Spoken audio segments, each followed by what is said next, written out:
আসসালামু আলাইকুম। সুপ্রিয় একাদশ ও দ্বাদশ শ্রেণীর শিক্ষার্থীবৃন্দ, আজকে তোমাদের সাথে রয়েছি আমি মোহাম্মদ ইকবাল হোসেন, সহকারী অধ্যাপক, হিসাব বিজ্ঞান বিভাগ, সরকারি সিটি কলেজ, চট্টগ্রাম। আমরা গত দুই ক্লাসেই হিসাব বিজ্ঞান প্রথম পত্রের দ্বিতীয় অধ্যায় হিসাবের বৈষম্যের উপর আমরা ক্লাস নিয়েছি। আজকেও যথারীতি হিসাবের বৈষম্যের উপরে ক্লাস নেব। তোমাদেরকে প্রথম ক্লাসেই বলেছিলাম যে এই চ্যাপ্টারটা আমাদের আসলে যদিও একটা চ্যাপ্টার বা একটা অধ্যায়, এটা আসলে অনেকগুলো অধ্যায়ের সমন্বয়ে গঠিত, অনেকগুলো অংশের সমন্বয়ে গঠিত, যার কারণে এই অধ্যায়টা একটা বিশাল বড় অধ্যায়। এবং এই অধ্যায় থেকে আমাদের এসএসসি বোর্ড ফাইনালে কমপক্ষে দুটো অঙ্ক থাকে, কখনো কখনো এখান থেকে 3টি পর্যন্ত অঙ্ক পরীক্ষা এসে থাকে। আর কলেজের পরীক্ষায় তোমাদের স্পেশালি ফার্স্ট ইয়ারে মিড টার্ম পরীক্ষায় তোমাদের এই অধ্যায় থেকে 5 থেকে 6টা বা 7টা পর্যন্ত এখানে কোয়েশ্চেন হবে তোমাদের। সো এই অধ্যায়টা আসলে আমাদের যেহেতু অনেক বড়, এই অধ্যায়ে আমাদের একটু বেশ কিছুটা সময় লাগবে। আর আমরা এই অধ্যায়ে যতগুলো করণীয় রয়েছে বা যা কিছু করতে বলা হয়, আমরা ইতিপূর্বে বলেছিলাম যে এই অধ্যায় মূলত নির্ভর করবে জাবেদার উপরে। তুমি যত ভালো জাবেদা পারবে তত ভালো তুমি এই অধ্যায়ের সবগুলো করণীয় বা সবগুলো অংশে তুমি ভালোভাবে অনুধাবন করতে সক্ষম হবে এবং সেটা তোমার আয়ত্তে আসতে সুবিধা হবে। তো আজকে আমরা হিসাবের বৈষম্যের যথারীতি জাবেদার উপরে এখন আলোচনা করছি।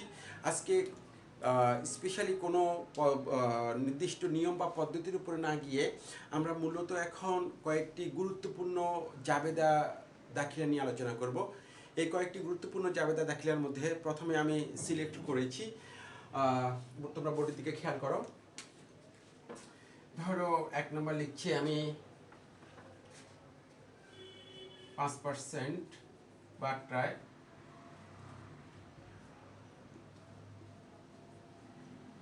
প্রাপ্য হিসাব আদায় হলো 10,000 টাকা। 5% বাট্রায় প্রাপ্য হিসাব আদায় হলো 10,000 টাকা। 5% বাট্রায় প্রাপ্য হিসাব আদায় হলো 10,000 টাকা, বা প্রাপ্য হিসাব হতে বা দেনাদার হতে 10,000 টাকা পাওনা যা 5% বাট্রায় আদায় হয়েছে। দেনাদার থেকে প্রাপ্য 10,000 টাকা 5% বাট্রায় আদায় হয়েছে। লাইনটা এরকমও থাকতে পারে, দেনাদার থেকে দেনাদার হতে প্রাপ্য 10,000 টাকা 5% বাট্রায় আদায় হয়েছে।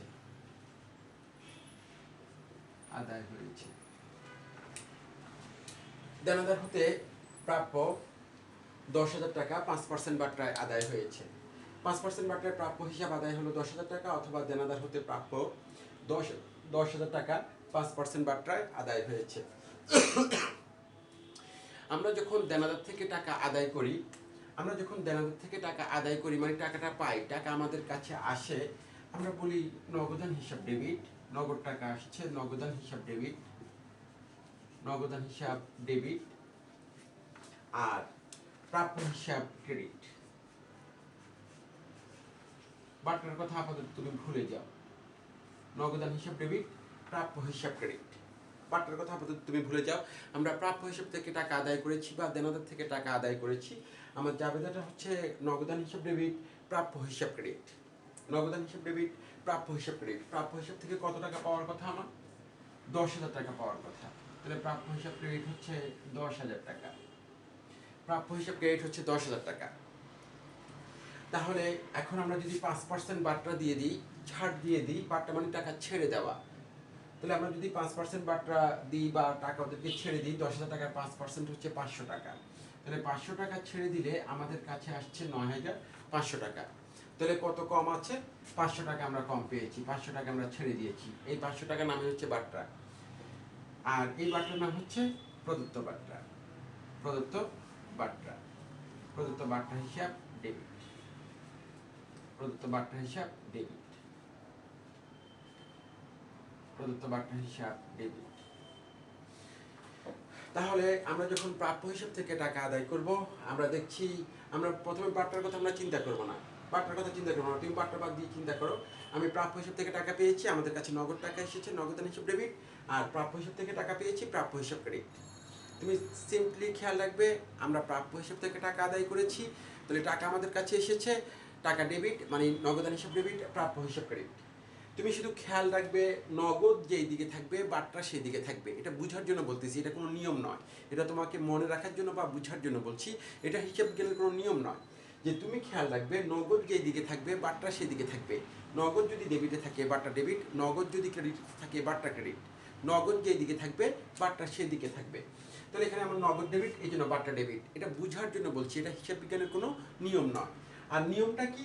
নিয়ম হচ্ছে যেহেতু আমরা বাট্টা দিয়েছি, আমরা ছাড় দিয়েছি, ছাড় দেওয়ার কারণে আমাদের খরচ হয়েছে বা আমাদের ক্ষতি হয়েছে, তো আমাদের যে খরচটা হয়েছে এই খরচ ডেবিট হয়, সেজন্য প্রদত্ত বাট্টা ডেবিট। খরচ ডেবিট হয়, আমরা বাট্টা ছাড় দিয়েছি, তার মানে আমাদের টাকা কম পেয়েছি, কম পাওয়ার কারণে আমাদের খরচ হয়েছে বা বলতে পারো আমাদের ক্ষতি হয়েছে। তুমি খরচ মনে করো বা ক্ষতি মনে করো, যাই মনে করো না কেন, তো বাট্টা দেওয়ার কারণে আমার খরচ হয়েছে, খরচ হওয়ার কারণে খরচ ডেবিট, সেজন্য প্রদত্ত বাট্টা ডেবিট হয়েছে। এটা হচ্ছে হিসাব বিজ্ঞানের নিয়ম যে সম্পদ খরচ ক্ষতি ডেবিট, আয় দায় সঞ্চিতি ক্রেডিট। বাট্টা খরচ আর খরচ ডেবিট হয়, সেজন্য ডেবিট করেছি। আর তোমার মনে রাখার সুবিধার্থে আমি বলছি, তুমি শুধু খেয়াল রাখবে যে প্রাপ্য হিসাব থেকে আমরা টাকা পেয়েছি, নগদান ডেবিট, প্রাপ্য হিসাব ক্রেডিট। এখন বাট্টাটা আমি কোন দিকে বসাবো? নগদ যেদিকে বসে আছে বাট্টা সেই দিকে বসাবো। নগদ যদি ডেবিটে থাকে বাট্টা ডেবিট, নগদ যদি ক্রেডিটে থাকে বাট্টা ক্রেডিট। এবার আসো আমরা যদি বলি যে 5% বাট্টায় প্রাপ্য হিসাবের পরিবর্তে, এবার আসো প্রদেয় হিসাবের কথা বলি। 5% বাট্টায় 2 নম্বর, 5% বাট্টার প্রদেয় হিসাব পরিশোধ 10,000 টাকা। 5% বাট্টায় প্রদেয় হিসাব পরিশোধ 10,000 টাকা, অথবা অথবা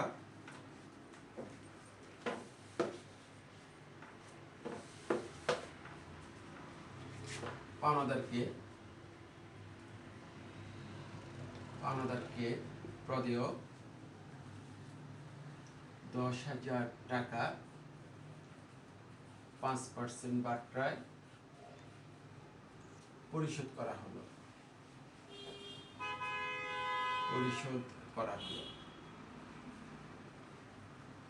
পাওনাদারকে প্রদেয় 10,000 টাকা 5% বাট্টায় পরিশোধ করা হলো, অথবা 5% বাট্টায় প্রদেয় হিসাব পরিশোধ 10,000 টাকা।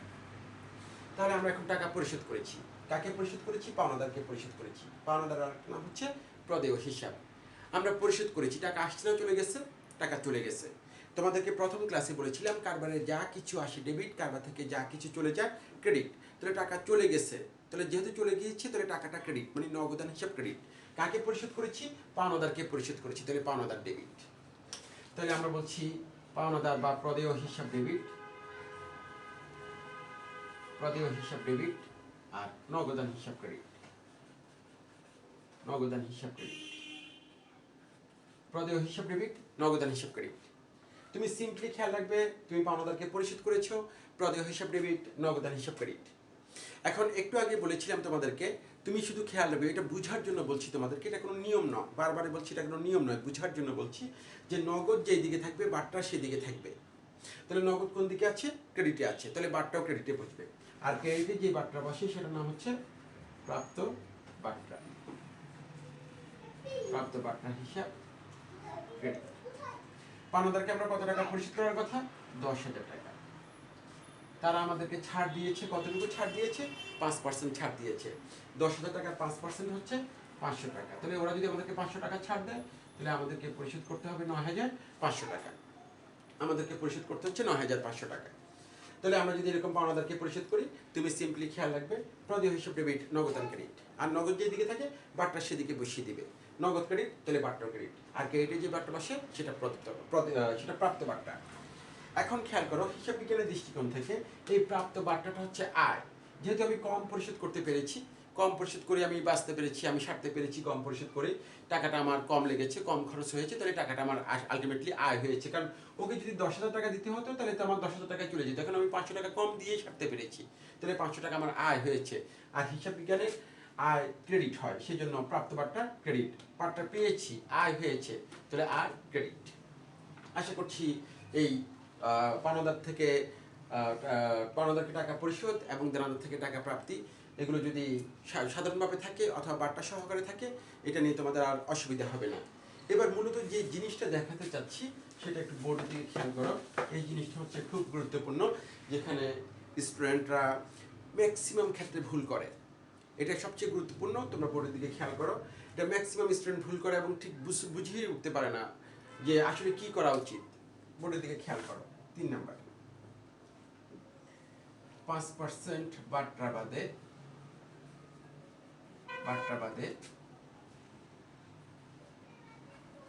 প্রাপ্য হিসাব হতে আদায়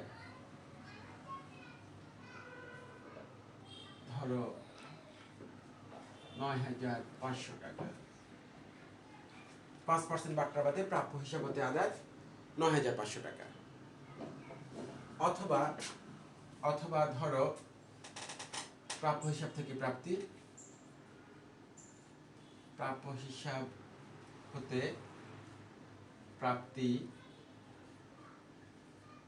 9,500 টাকা, 9,500 টাকা বাদ বার্তা 5%। প্রাপ্য হিসাব থেকে প্রাপ্তি 9,500 টাকা বাদ বার্তা 5%, বা 5% বার্তা বাদে 5% বা 5% বার্তা বাদে 5% বার্তা বাদে বা বার্তা বাদ 5%। তাহলে এখানে কি বলছি, 5% বার্তা বাদে প্রাপ্য হিসাব থেকে, খেয়াল করো, 5% বার্তা বাদে 5% বার্তা বাদে প্রাপ্য হিসাব হতে আদায় 9,500 টাকা, অথবা প্রাপ্য হিসাব হতে প্রাপ্তি 9,500 টাকা 5% বার্তা বাদে।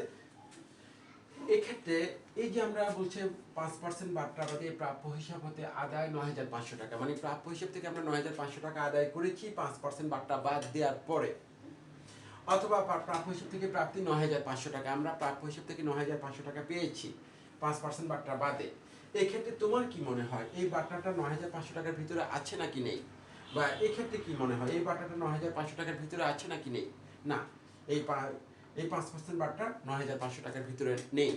কেন নেই? তুমি যদি ল্যাঙ্গুয়েজটা ভালো করে খেয়াল করো, তুমি দেখবে বলছে 5% বার্তা বাদে, অর্থাৎ বার্তা বাদ দেওয়ার পরেই আমি 9,500 টাকা পেয়েছি। বা এখানে ক্লিয়ারলি বলছি তোমাকে প্রাপ্য হিসেবে প্রাপ্তি 9,500 টাকা, অর্থাৎ 9,500 টাকা আমি পেয়েছি 5% বার্তা বাদে, বার্তা বাদ দেওয়ার পরে আমি 9,500 টাকা পেয়েছি। তাহলে এক্ষেত্রে আমার টাকার ভিতরে এই যে টাকাটা পেয়েছি বা যে টাকাটা আমি আদায় করেছি সেই টাকার ভিতরে আমার বার্তা নেই, বার্তা হচ্ছে বাইরে। এখন এটার জন্য কিন্তু আমার জাবেদায় কোনো চেঞ্জ হবে না। আমি প্রাপ্য হিসাব থেকে টাকা পেয়েছি, আমার নর্মাল জাবেদা আগের মতোই, নগদান হিসাব ডেবিট, প্রাপ্য হিসাব ক্রেডিট। তাহলে আমরা একটু লিখছি, খেয়াল করো, নগদান হিসাব ডেবিট,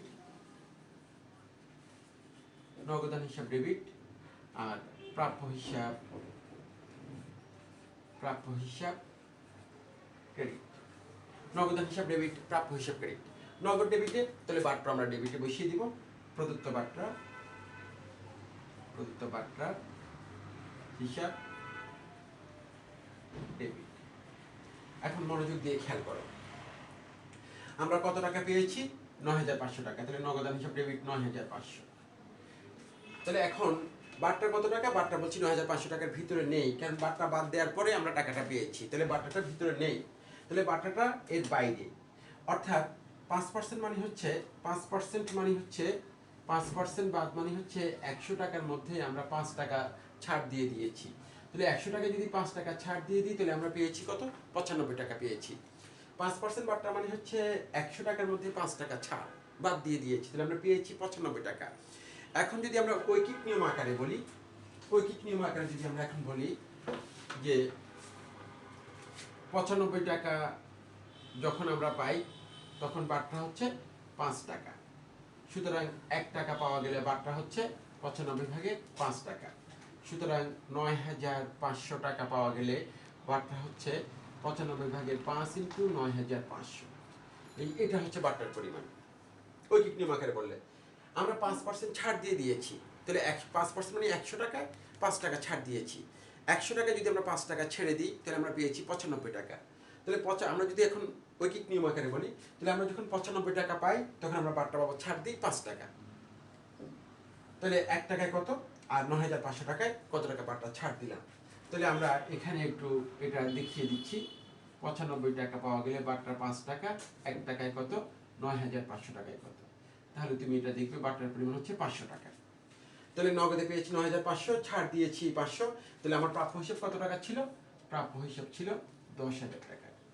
প্রাপ্য হিসাব ছিল 10,000 টাকা। আশা করছি ব্যাপারটা তোমাদের ক্লিয়ার হয়েছে। আসো আমরা একটু 4 নাম্বার দেখি এবার। 4 নাম্বারটা দেখি এবার। 5% বাট্টা বাদে প্রদেয় হিসাবকে পরিশোধ 9,500 টাকা, অথবা প্রদেয় হিসাবকে বা পাওনাদারকে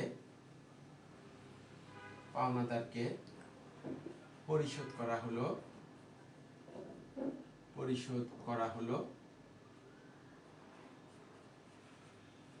9,500 টাকা। পাওনাদারকে পরিশোধ করা হলো 9,500 টাকা, বাদ বাট্টা 5%, অথবা পাওনাদারকে পরিশোধ করা হলো 9,500 টাকা, বাদ বাট্টা 5%। অর্থাৎ 5% বাট্টা বাদেই আমরা পাওনাদারকে পরিশোধ করেছি 9,500 টাকা। বাট্টা বাদ দেওয়ার পরে টাকাটা পরিশোধ করেছি, যার কারণে 5% বাট্টাটা 9,500 টাকার ভিতরে নেই। অথবা পাওনাদারকে পরিশোধ করা হলো 9,500 টাকা, বাদ বাট্টা 5%, মানে 5% বাট্টা বাদ দেওয়ার পরে আমরা পাওনাদারকে 9,500 টাকা পরিশোধ করেছি। আমার জাবেদা আগের মতোই, আমরা পাওনাদারকে পরিশোধ করেছি বা প্রদেয় হিসাবকে পরিশোধ করেছি। তাহলে আমার জাবেদাটা হচ্ছে প্রদেয় হিসাব ডেবিট, আমার জাবেদাটা হচ্ছে প্রদেয় হিসাব ডেবিট, আর নগদান হিসাব ক্রেডিট। নগদ ক্রেডিটে তাহলে বাট্টাও ক্রেডিটে, আর ক্রেডিটে যে বাট্টা বসে সেটার নাম হচ্ছে প্রাপ্ত বাট্টা হিসাব। তাহলে প্রাপ্ত বাট্টা হিসাব ক্রেডিট। আমরা কত টাকা পরিশোধ করেছি? 9,500 টাকা পরিশোধ করেছি। তাহলে 9,500 টাকা ক্রেডিট। তাহলে বাট্টা কতটুকু? ওই যে আমরা 5% বাট্টা ছাড় দিয়েছি, মানে 100 টাকায় 5 টাকা ছেড়ে দিয়েছি। তাহলে আমরা পরিশোধ করেছি কত টাকা? 95 টাকা। আমরা যখন 95 টাকা পরিশোধ করি তখন আমরা বাট্টা পাই 5 টাকা। 1 টাকায় কত, আর 9,500 টাকা পরিশোধ করলে কত? তাহলে বাট্টার পরিমাণ 500 টাকা। তাহলে আমরা নগদে পরিশোধ করেছি 9,500 টাকা, বাট্টা বাবদ আমাদের লাভ হয়েছে 500 টাকা। তাহলে আমাদের প্রদেয় হিসাব ছিল কত টাকা? 10,000 টাকা। আশা করছি ব্যাপারটা তোমাদের কাছে ক্লিয়ার হয়েছে। এরপরে আসো আমরা এবার একটু ভ্যাট সংক্রান্ত কয়েকটা অ্যান্টি নিয়ে আলোচনা করছি। এই ভ্যাট নিয়েও স্টুডেন্টদের অনেক ঝামেলা হয়ে থাকে। আমরা একটু ভ্যাট নিয়ে কয়েকটা অ্যান্টি একটু আলোচনা করছি, একটু খেয়াল করো বোর্ডের দিকে।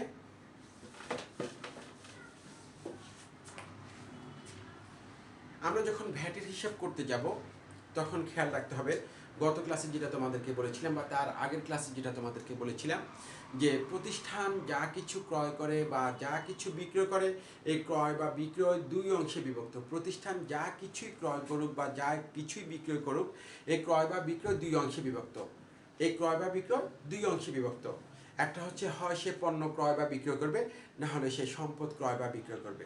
প্রতিষ্ঠান যত ধরনের ক্রয় এবং বিক্রয় করে, সকল ক্রয় বিক্রয় দুই অংশে বিভক্ত।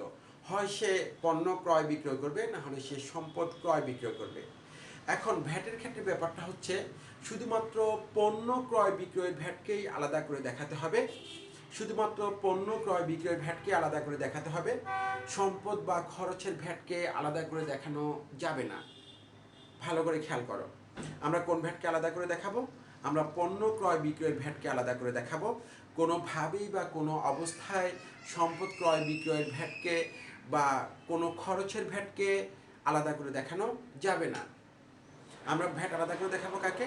আমরা পণ্য ক্রয় বিক্রয়ের ভ্যাটকে আলাদা করে দেখাবো, কোনোভাবেই সম্পদ ক্রয় বিক্রয়ের ভ্যাটকে বা খরচের ভ্যাটকে আমরা আলাদা করে দেখাবো না, মানে দেখানো যাবে না। খেয়াল করো, ভ্যাট সহ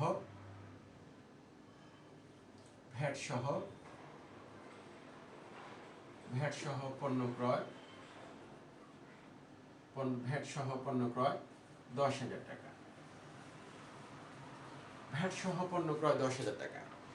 কত পার্সেন্ট ভ্যাট, এটা কি উল্লেখ আছে? না, উল্লেখ নেই। খেয়াল রাখবে, পণ্য ক্রয় এবং বিক্রয়ের মধ্যে কত পার্সেন্ট ভ্যাট যদি উল্লেখ না থাকে, তাহলে সাধারণভাবে 15% ভ্যাট অন্তর্ভুক্ত আছে বলে ধরে নিবে। পণ্য ক্রয় এবং বিক্রয়ের ভ্যাট কত পার্সেন্ট সেটা যদি প্রশ্নে উল্লেখ না থাকে, তাহলে 15% ভ্যাট আছে মনে করে তুমি সমাধান করবে, অর্থাৎ 15% ভ্যাট ধরে তুমি অঙ্ক করবে। তাহলে ভ্যাট সহ পণ্য ক্রয় 10,000 টাকা আমরা ক্রয় করেছি, ক্রয় করলে ক্রয় হিসাব ডেবিট, ক্রয় করলে ক্রয় হিসাব ডেবিট।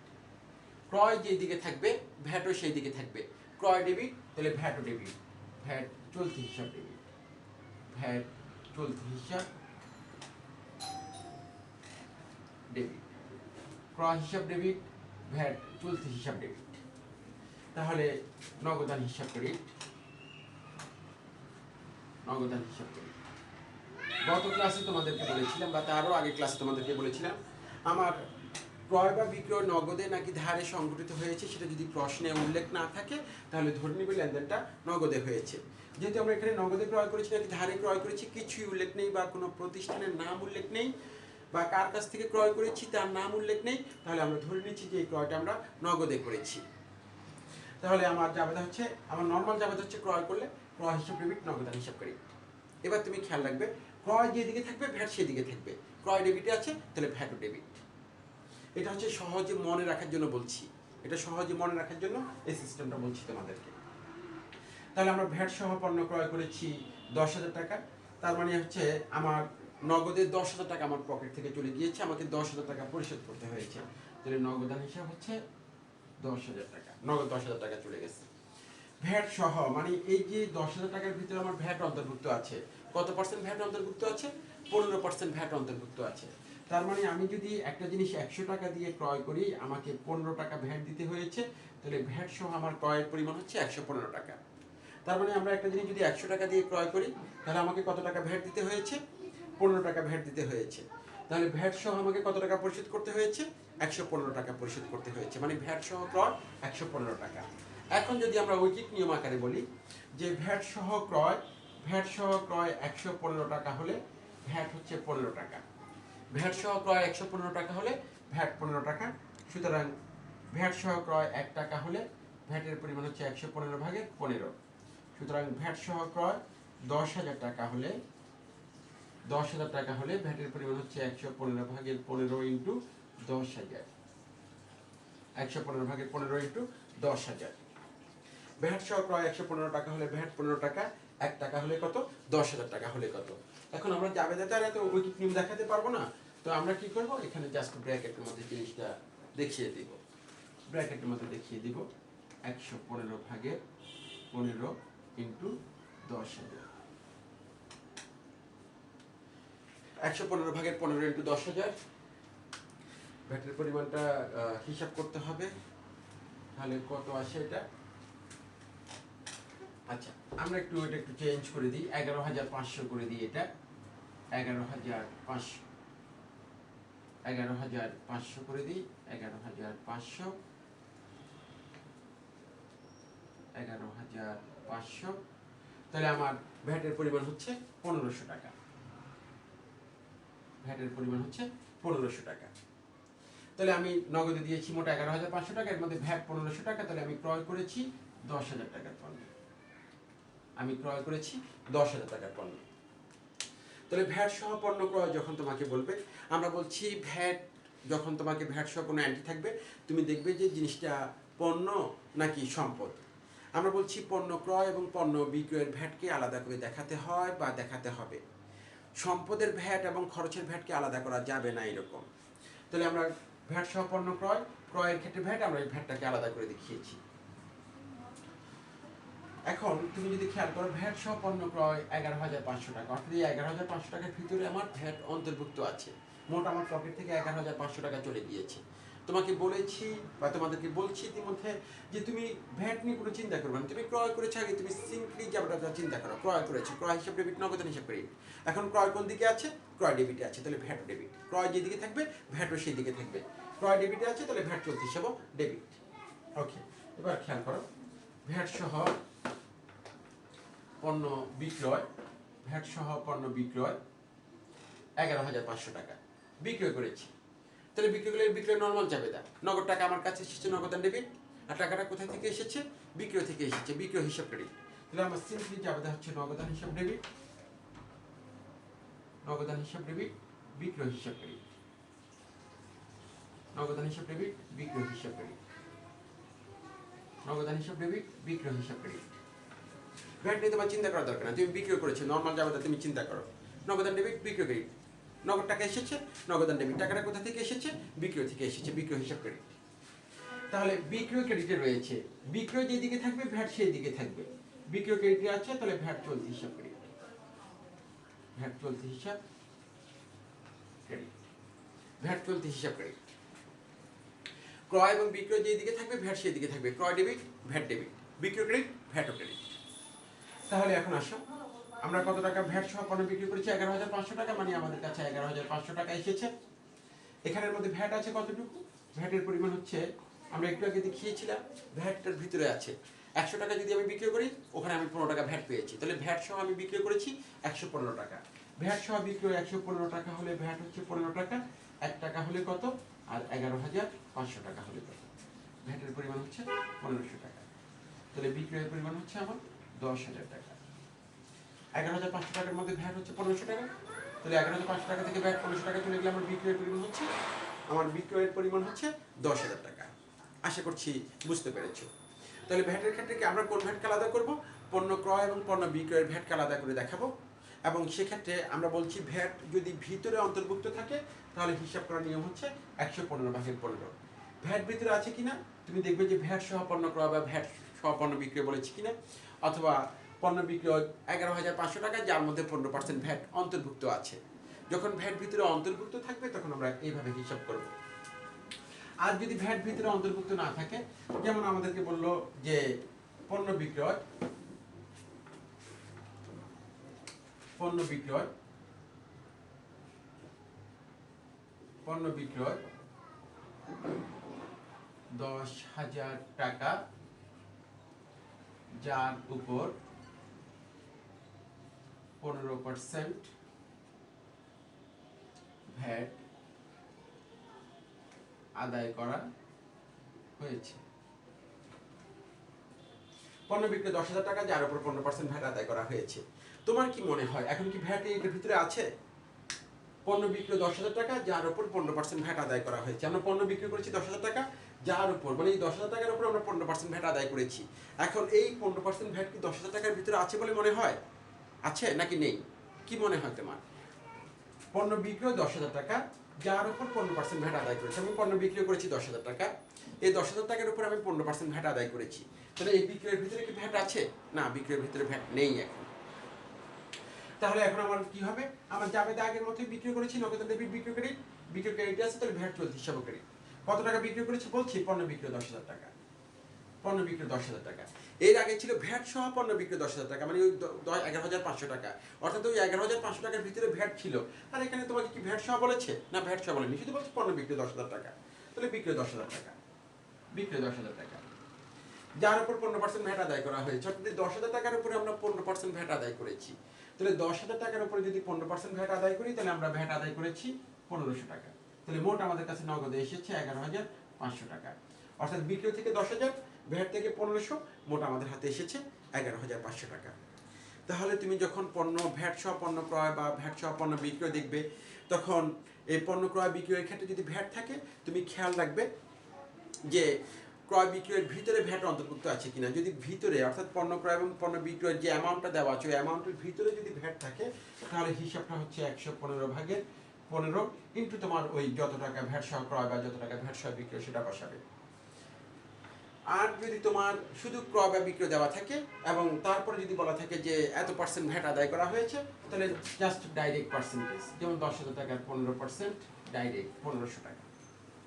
ভ্যাট ভিতরে যদি অন্তর্ভুক্ত না থাকে তাহলে ডাইরেক্ট পার্সেন্টেজ। আর যদি ভ্যাট ভিতরে অন্তর্ভুক্ত থাকে 115/15 ইন্টু ভ্যাট সহ তুমি যত টাকা ক্রয় বা বিক্রয় করেছো অত টাকায় লিখবে। ওকে, আমরা এবার একটু লাস্ট উদাহরণে চলে আসছি, 7 নম্বর উদাহরণে চলে আসছি। খেয়াল করো 7 নম্বরে ভ্যাট সহ আসবাবপত্র